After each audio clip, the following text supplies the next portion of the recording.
Welcome to the Daily Walk Podcast, brought to you by Walk Thru the Bible.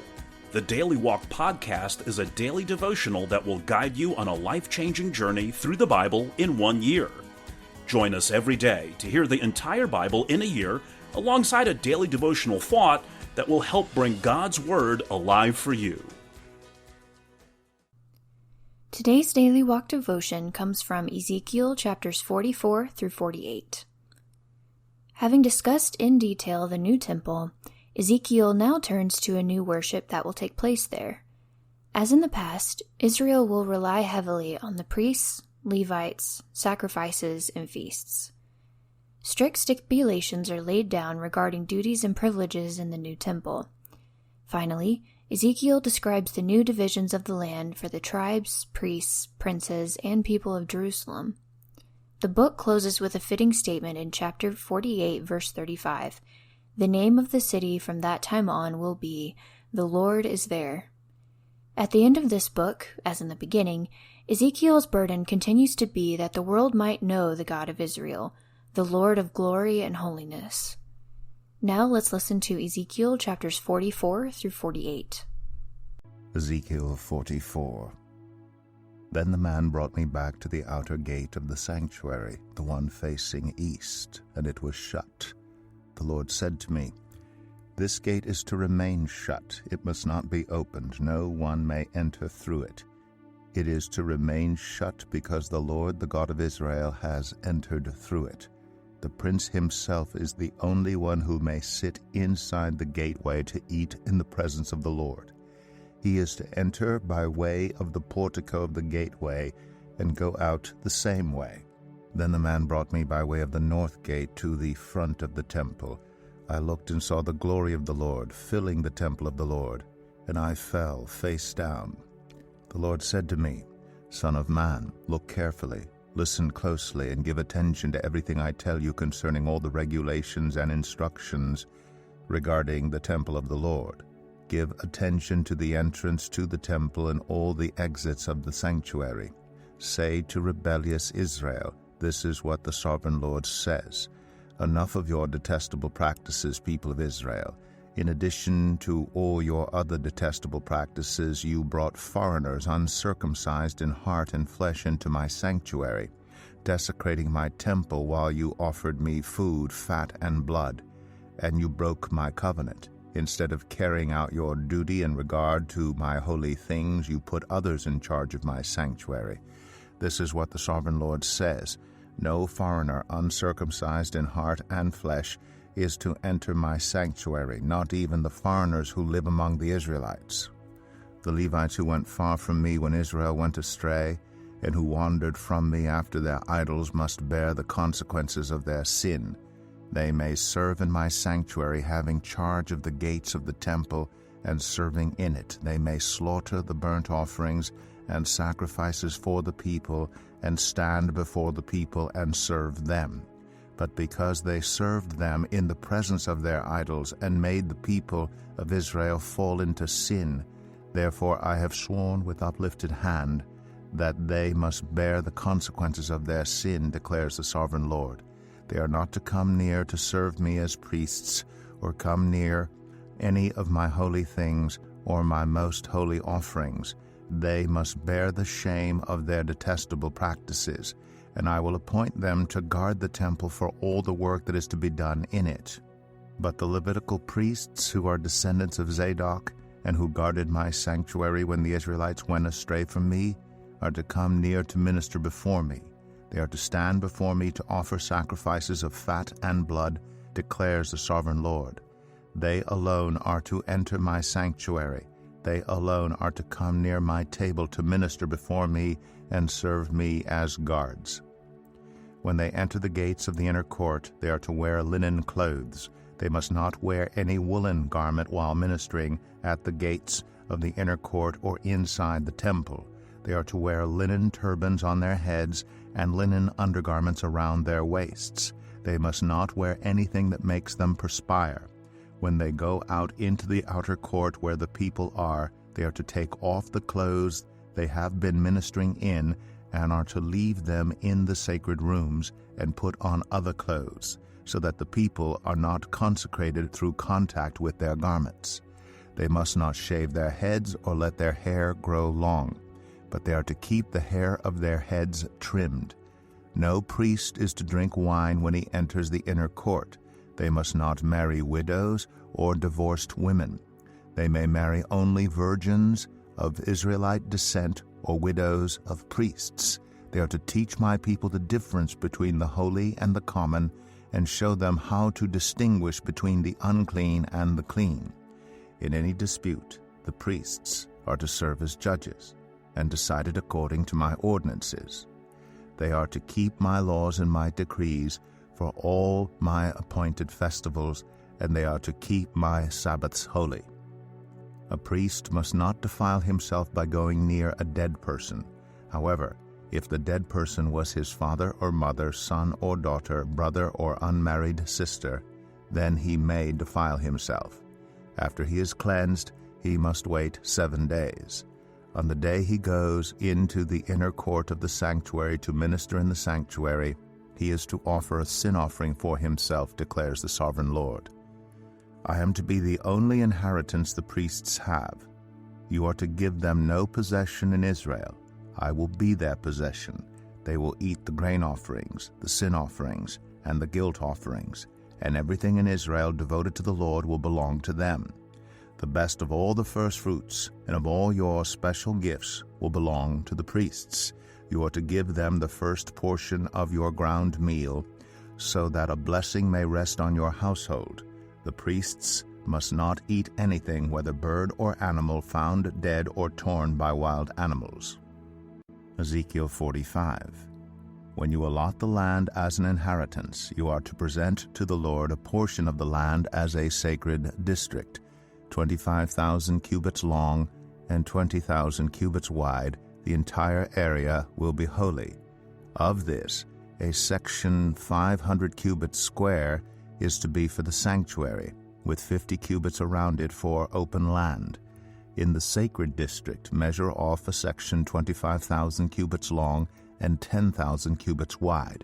In it will be the sanctuary, the most holy place. It will be the sacred portion of the land for the priests, who minister in the sanctuary, and who draw near to minister before the Lord. It will be a place for their houses, as well as a holy place for the sanctuary. An area 25,000 cubits long and 10,000 cubits wide will belong to the Levites, who serve in the temple, as their possession for towns to live in. You are to give the city as its property an area 5,000 cubits wide and 25,000 cubits long. Adjoining the sacred portion, it will belong to all Israel. The prince will have the land bordering each side of the area formed by the sacred district and the property of the city. It will extend westward from the west side and eastward from the east side, running lengthwise from the western to the eastern border parallel to one of the tribal portions. This land will be his possession in Israel, and my princes will no longer oppress my people, but will allow the people of Israel to possess the land according to their tribes. This is what the sovereign Lord says: You have gone far enough, princes of Israel. Give up your violence and oppression, and do what is just and right. Stop dispossessing my people, declares the sovereign Lord. You are to use accurate scales, an accurate ephah and an accurate bath. The ephah and the bath are to be the same size, the bath containing 1/10 of a homer and the ephah 1/10 of a homer. The homer is to be the standard measure for both. The shekel is to consist of 20 gerahs, 20 shekels plus 25 shekels plus 15 shekels equal 1 mina. This is the special gift you are to offer: 1/6 of an ephah from each homer of wheat, and 1/6 of an ephah from each homer of barley. The prescribed portion of olive oil measured by the bath is 1/10 of a bath from each core, which consists of 10 baths or 1 homer, for 10 baths are equivalent to a homer. Also, 1 sheep is to be taken from every flock of 200 from the well-watered pastures of Israel. These will be used for the grain offerings, burnt offerings, and fellowship offerings to make atonement for the people, declares the sovereign Lord. All the people of the land will be required to give this special offering to the prince in Israel. It will be the duty of the prince to provide the burnt offerings, grain offerings, and drink offerings at the festivals, the new moons and the Sabbaths, at all the appointed festivals of Israel. He will provide the sin offerings, grain offerings, burnt offerings, and fellowship offerings to make atonement for the Israelites. This is what the Sovereign Lord says. In the first month, on the first day, you are to take a young bull without defect and purify the sanctuary. The priest is to take some of the blood of the sin offering and put it on the doorposts of the temple, on the four corners of the upper ledge of the altar, and on the gate posts of the inner court. You are to do the same on the seventh day of the month for anyone who sins unintentionally or through ignorance, so you are to make atonement for the temple. In the first month, on the 14th day, you are to observe the Passover, a festival lasting 7 days, during which you shall eat bread made without yeast. On that day, the prince is to provide a bull as a sin offering for himself and for all the people of the land. Every day during the 7 days of the festival, he is to provide 7 bulls and 7 rams without defect as a burnt offering to the Lord, and a male goat for a sin offering. He is to provide as a grain offering an ephah for each bull and an ephah for each ram, along with a hin of olive oil for each ephah. During the 7 days of the festival, which begins in the 7th month on the 15th day, he is to make the same provision for sin offerings, burnt offerings, grain offerings, and oil. Ezekiel 46. This is what the Sovereign Lord says.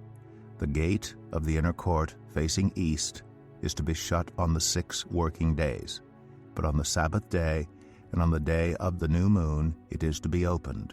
The prince is to enter from the outside through the portico of the gateway and stand by the gatepost. The priests are to sacrifice his burnt offerings and his fellowship offerings. He is to bow down in worship at the threshold of the gateway and then go out.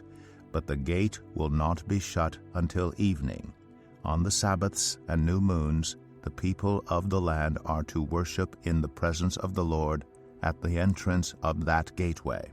The burnt offering the prince brings to the Lord on the Sabbath day is to be 6 male lambs and a ram, all without defect. The grain offering given with the ram is to be an ephah, and the grain offering with the lambs is to be as much as he pleases, along with a hin of olive oil for each ephah. On the day of the new moon he is to offer a young bull, 6 lambs, and a ram, all without defect. He is to provide as a grain offering 1 ephah with the bull, 1 ephah with the ram, and with the lambs as much as he wants to give, along with a hin of oil for each ephah. When the prince enters, he is to go in through the portico of the gateway, and he is to come out the same way. When the people of the land come before the Lord at the appointed festivals, whoever enters by the north gate to worship is to go out the south gate, and whoever enters by the south gate is to go out the north gate. No one is to return through the gate by which they entered, but each is to go out the opposite gate.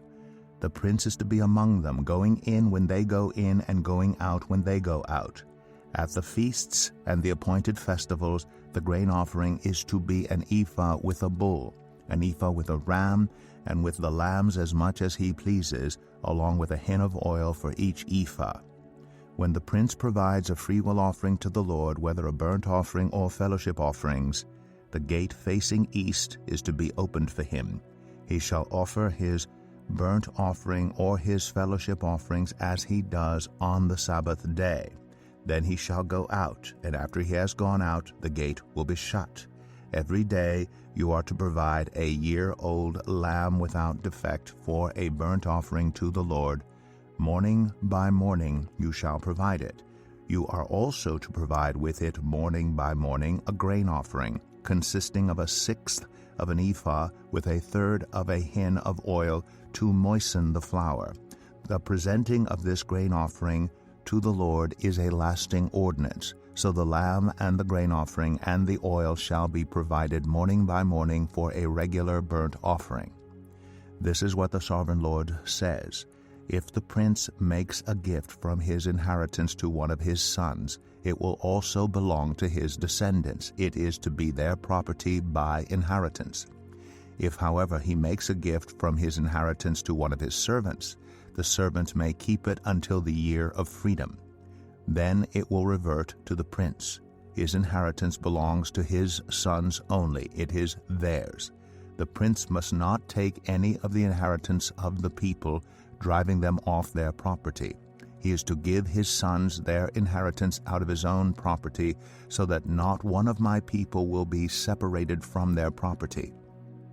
Then the man brought me through the entrance at the side of the gate to the sacred rooms facing north, which belonged to the priests, and showed me a place at the western end. He said to me, "This is the place where the priests are to cook the guilt offering and the sin offering, and bake the grain offering, to avoid bringing them into the outer court and consecrating the people." He then brought me to the outer court and led me around to its 4 corners, and I saw in each corner another court. In the 4 corners of the outer court were enclosed courts, 40 cubits long and 30 cubits wide. Each of the courts in the 4 corners was the same size. Around the inside of each of the 4 courts was a ledge of stone, with places for fire built all around under the ledge. He said to me, "These are the kitchens where those who minister at the temple are to cook the sacrifices of the people." Ezekiel 47. The man brought me back to the entrance to the temple, and I saw water coming out from under the threshold of the temple toward the east, for the temple faced east. The water was coming down from under the south side of the temple, south of the altar.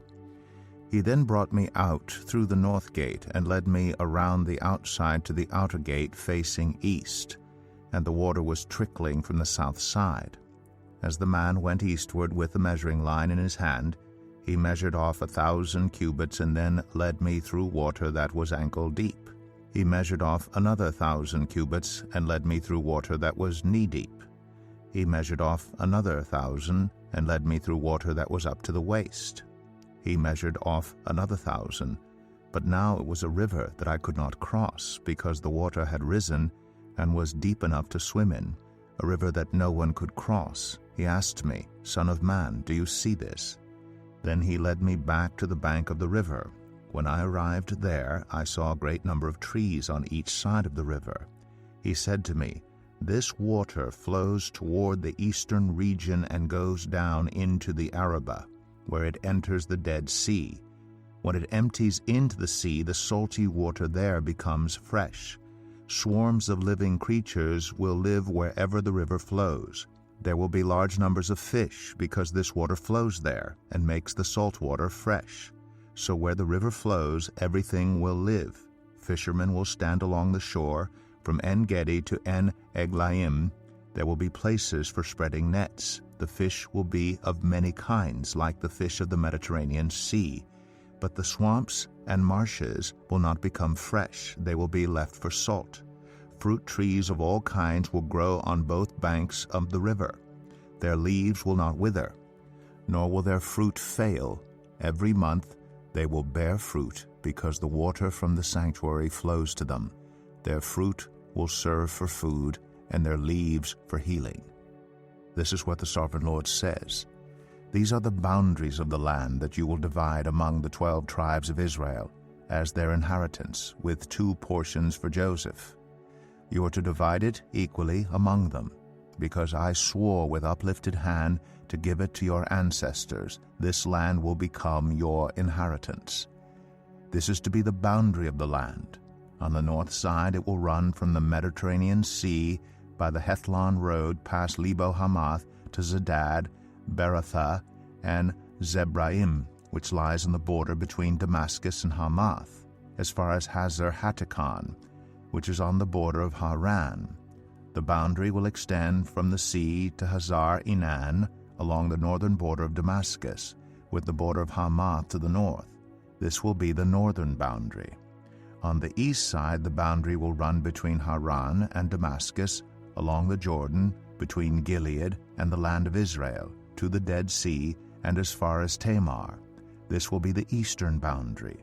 On the south side it will run from Tamar as far as the waters of Meribah Kadesh, then along the Wadi of Egypt to the Mediterranean Sea. This will be the southern boundary.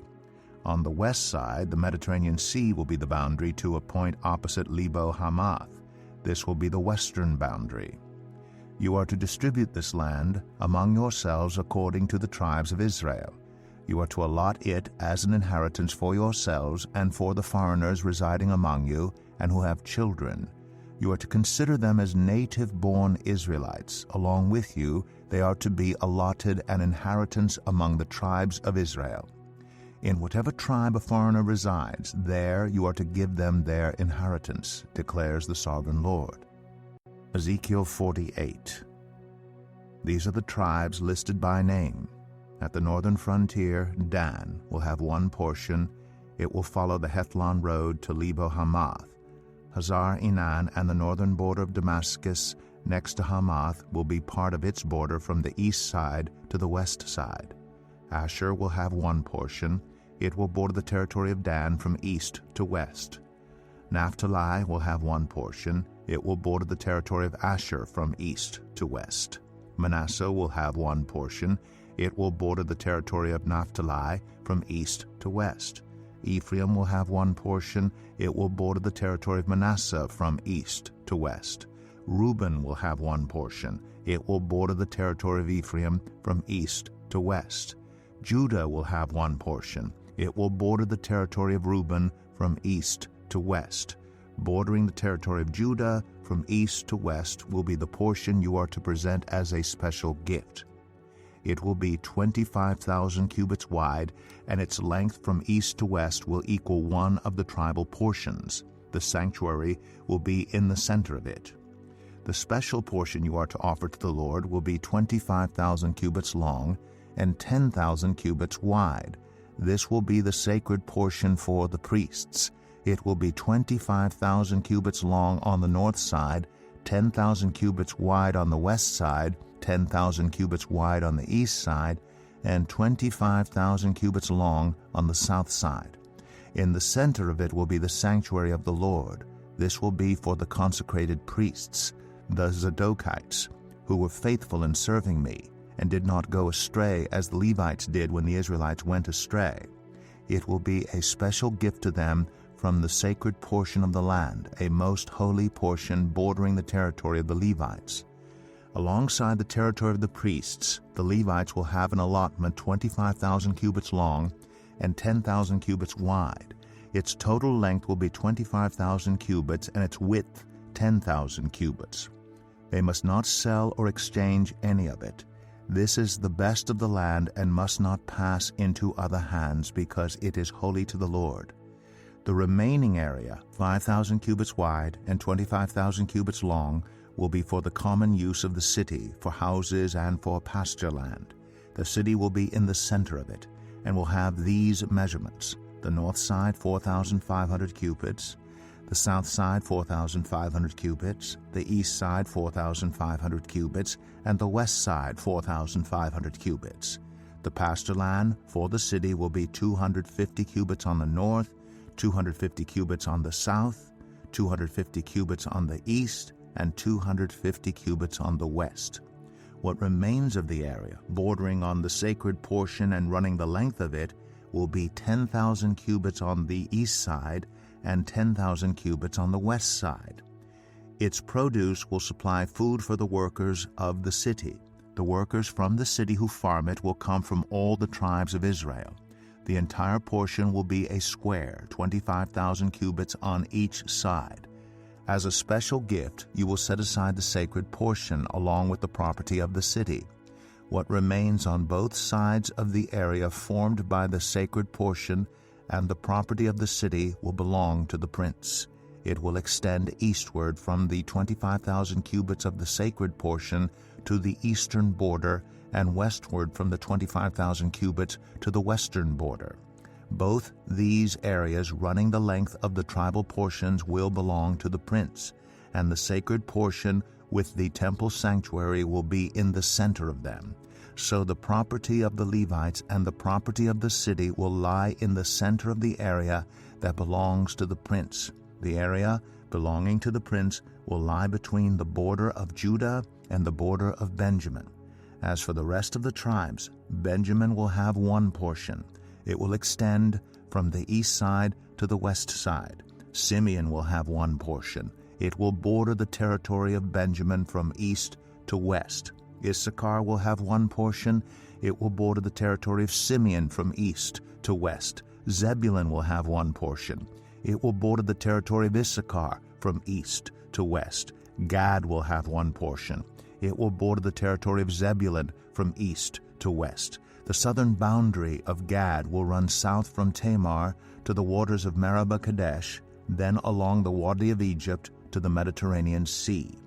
This is the land you are to allot as an inheritance to the tribes of Israel, and these will be their portions, declares the sovereign Lord. These will be the exits of the city, beginning on the north side, which is 4,500 cubits long. The gates of the city will be named after the tribes of Israel. The 3 gates on the north side will be the gate of Reuben, the gate of Judah, and the gate of Levi. On the east side, which is 4,500 cubits long, will be 3 gates: the gate of Joseph, the gate of Benjamin, and the gate of Dan. On the south side, which measures 4,500 cubits, will be 3 gates: the gate of Simeon, the gate of Issachar, and the gate of Zebulun. On the west side, which is 4,500 cubits long, will be 3 gates: the gate of Gad, the gate of Asher, and the gate of Naphtali. The distance all around will be 18,000 cubits, and the name of the city from that time on will be, "The Lord is there." Here is our Daily Walk devotional thought for today. Think back over the 48 chapters of Ezekiel, then complete these 3 sentences based on your impressions and observations from your study of the book. Ezekiel was, fill in the blank. God is, fill in the blank. God's program for his people is, fill in the blank. Now, imagine that you have just died and gone to heaven. One of the first people you meet is an aged prophet named Ezekiel. He asks you, "What is the most important truth you discovered in my book?" What would you tell him? Right now, thank God for the timely truths you have learned from the timeless book of Ezekiel. Then share one lesson from Ezekiel's prophecy with 2 other people this week. It may surprise them to learn that a prophet from the past can speak to their needs today. Thank you for joining us today for the Daily Walk Podcast from Walk Thru the Bible. Be with us tomorrow as we continue our life-changing journey through the Bible in a year. Love this episode of the Daily Walk Podcast? We'd love for you to rate and give us a review on iTunes or Google Play.